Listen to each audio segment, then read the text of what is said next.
तर येथे मी middle parting केलेली आहे. तुम्ही तुमच्या आवडीनुसार साईड पार्टिंग केली तरी चालेल. त्यानंतर मी इथे इयर टू इयर सेक्शन घेत आहे आणि हा सेक्शन काढत असताना मी थोडासा कानाच्या मागे काढलेला आहे. त्यानंतर काढलेला जो सेक्शन आहे तो व्यवस्थित कोंब करायचा आहे. व्यवस्थित कोंब करून झाल्यानंतर या सेक्शनचे अंदाजे 2 पार्ट करायचे आहेत.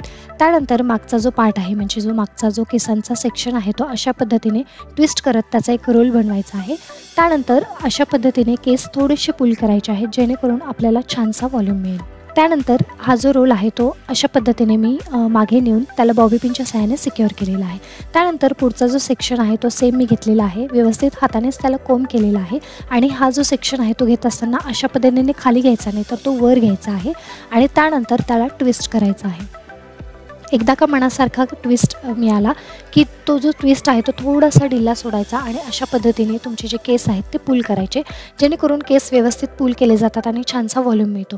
त्यानंतर हा जो ट्विस्ट आहे तो सुद्धा अगेन मी कानाच्या मागे बॉबी पिनच्या सहाय्याने सिक्युअर करत आहे. अशाच पद्धतीने मी दुसऱ्या साईडला सुद्धा रोल केलेले आहेत.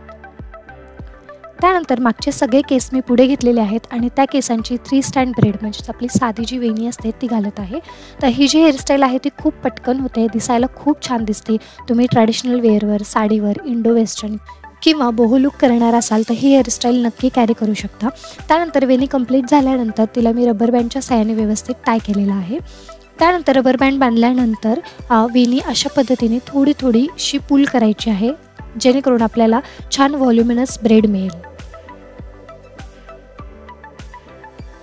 दोन्ही साईडचे जे रोल्स आहेत त्यांची हाईट मी ॲडजस्ट करत आहे जेणेकरून ते दोन्ही समोरून सेम दिसतील.